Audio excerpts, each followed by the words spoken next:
BACON by R.W. Church. Chapter 5b. But the serious thing is that Bacon subjected himself to two of the most dangerous influences which can act on the mind of a judge: the influence of the most powerful and most formidable man in England, and the influence of presents, in money and other gifts. From first to last he allowed Buckingham, whom no man, as Bacon soon found, could displease except at his own peril, to write letters to him on behalf of suitors whose causes were before him; and he allowed suitors, not often while the cause was pending, but sometimes even then, to send him directly, or through his servants, large sums of money. Both these things are explained. It would have been characteristic of Bacon to be confident that he could defy temptation. These habits were the fashion of the time, and everybody took them for granted. Buckingham never asked his good offices beyond what Bacon thought just and right, and asked them rather for the sake of expedition than to influence his judgment.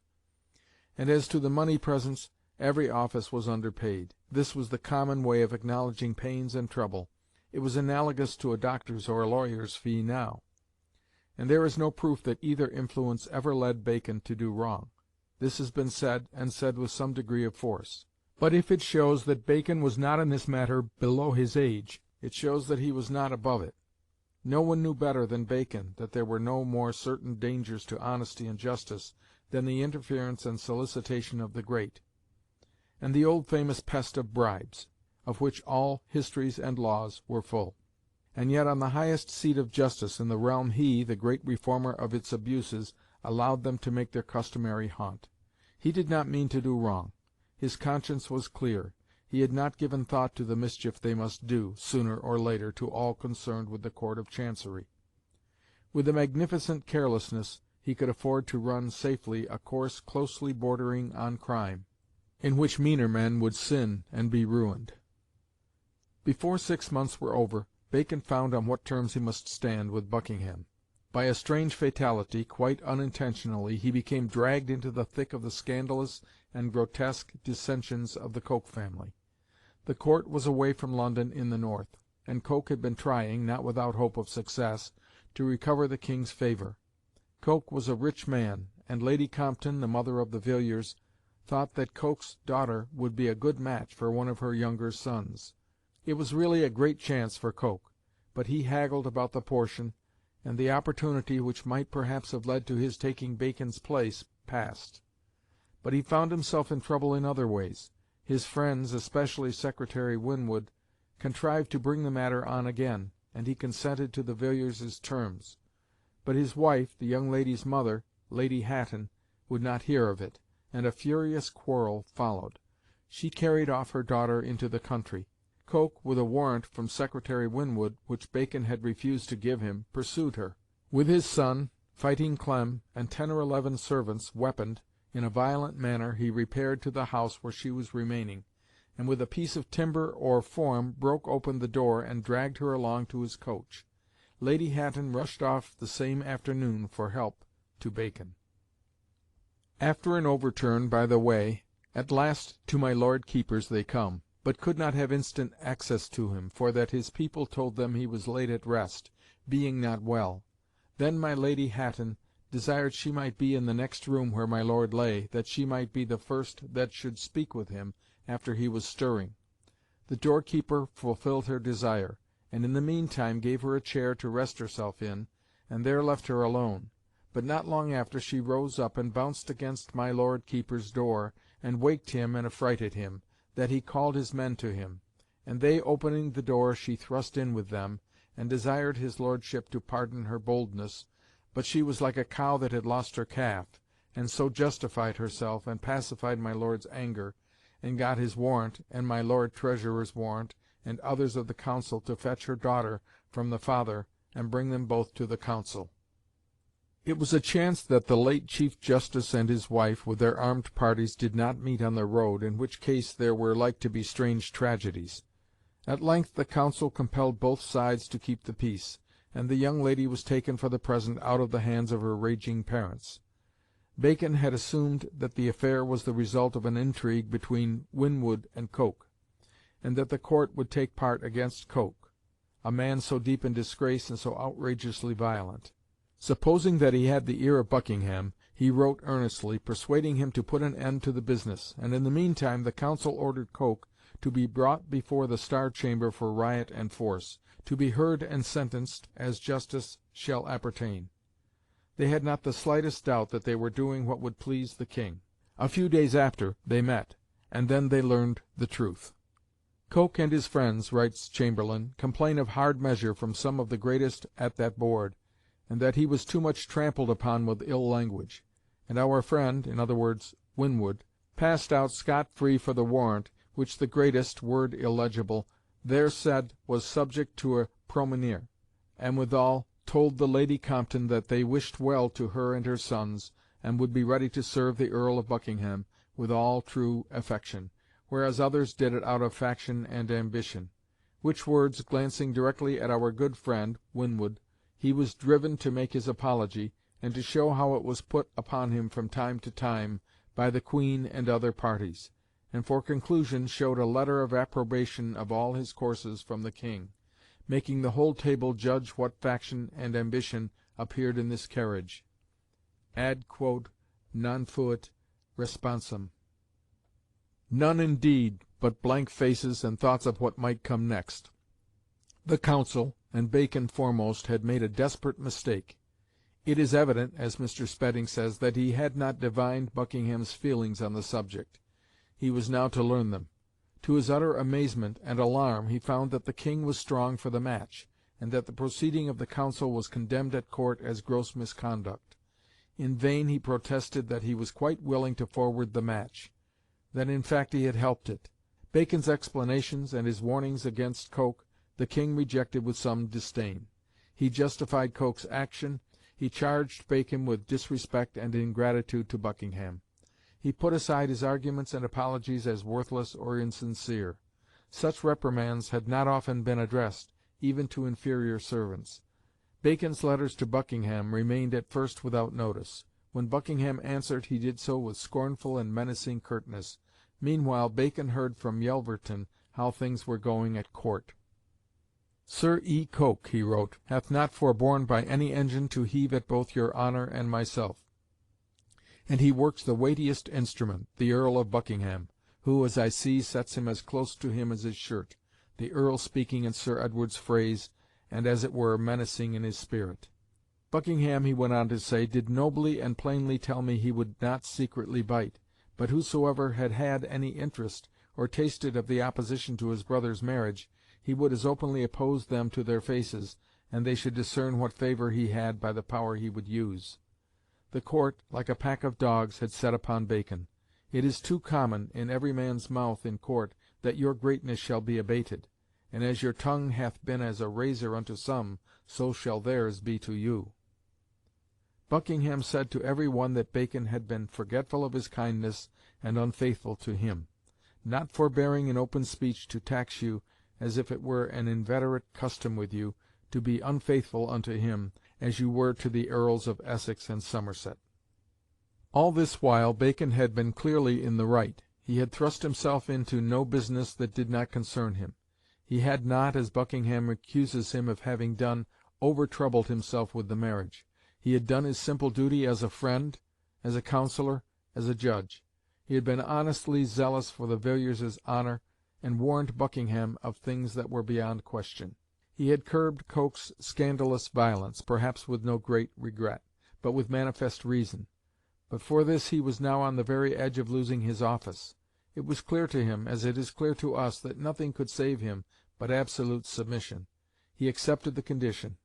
How this submission was made and received, and with what gratitude he found that he was forgiven, may be seen in the two following letters.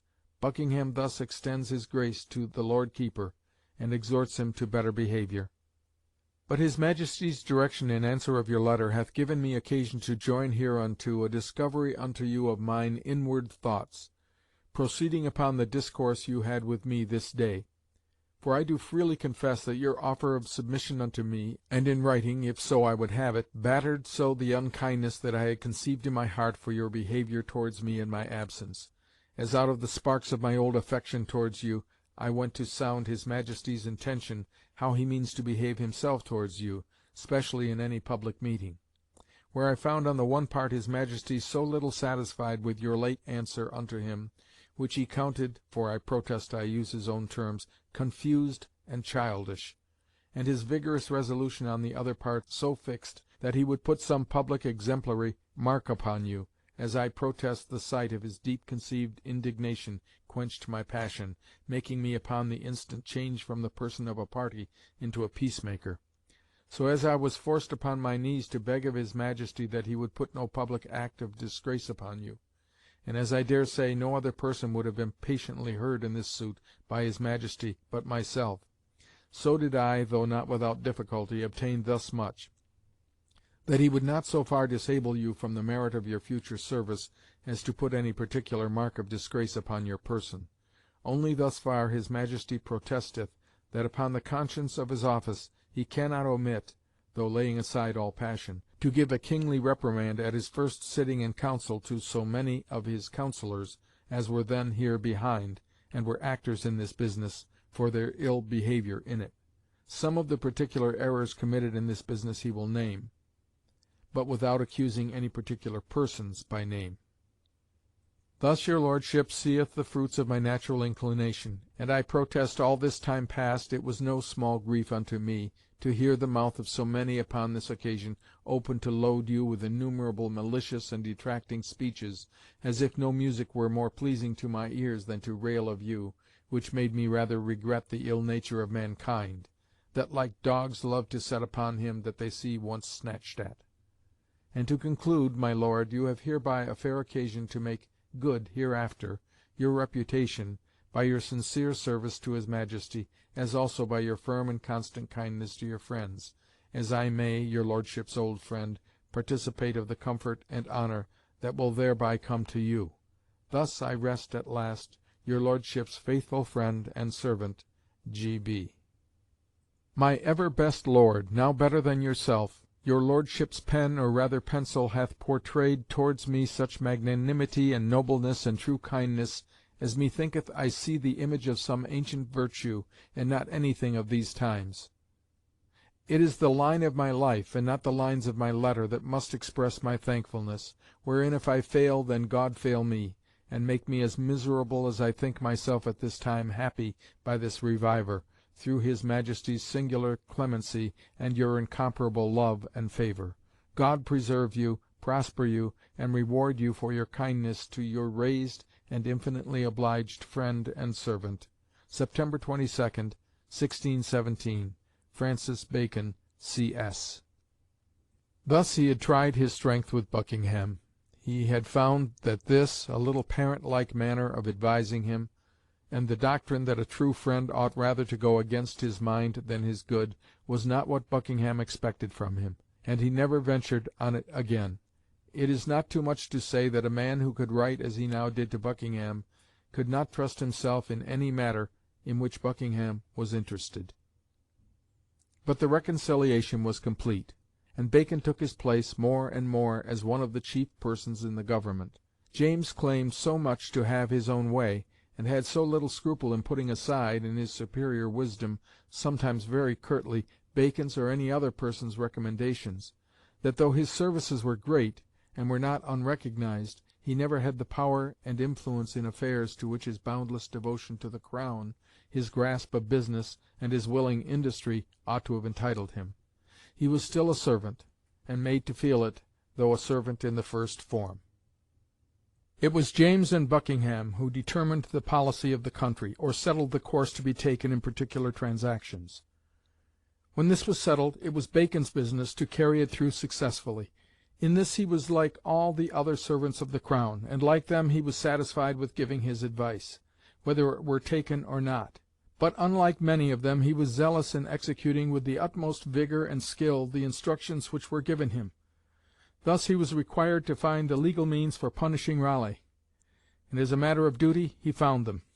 He was required to tell the government side of the story of Raleigh's crimes and punishment, which really was one side of the story, only not by any means the whole, and he told it, as he had told the government story against Essex, with force, moderation, and good sense. Himself, he never would have made James's miserable blunders about Raleigh.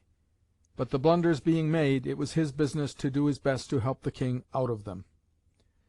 When Suffolk, the Lord Treasurer, was disgraced and brought before the Star Chamber for corruption and embezzlement in his office, Bacon thought that he was doing no more than his duty in keeping Buckingham informed day by day how the trial was going on, how he had taken care that Suffolk's submission should not stop it, for all would be but a play on the stage if justice went not on in the right course, how he had taken care that the evidence went well. I will not say I sometime hope it as far as was fit for a judge. How, a little to warm the business, I spake a word that he that did draw or milk treasure from Ireland did not emulgere milk money, but blood. This and other little things like it, while he was sitting as a judge to try, if the word may be used, a personal enemy of Buckingham, however bad the case might be against Suffolk, sounds strange indeed to us, and not less so when, in reporting the sentence and the various opinions of the Council about it, he for once praises Coke for the extravagance of his severity.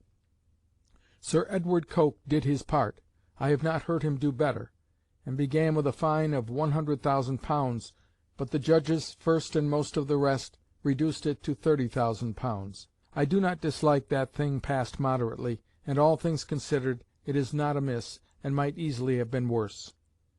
In all this, which would have been perfectly natural from an Attorney General of the time, Bacon saw but his duty, even as a judge between the Crown and the subject.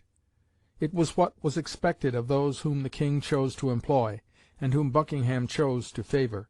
But a worse and more cruel case, illustrating the system which a man like Bacon could think reasonable and honourable, was the disgrace and punishment of Yelverton, the Attorney General, the man who had stood by Bacon, and in his defence had faced Buckingham, knowing well Buckingham's dislike of himself, when all the court turned against Bacon in his quarrel with Coke and Lady Compton.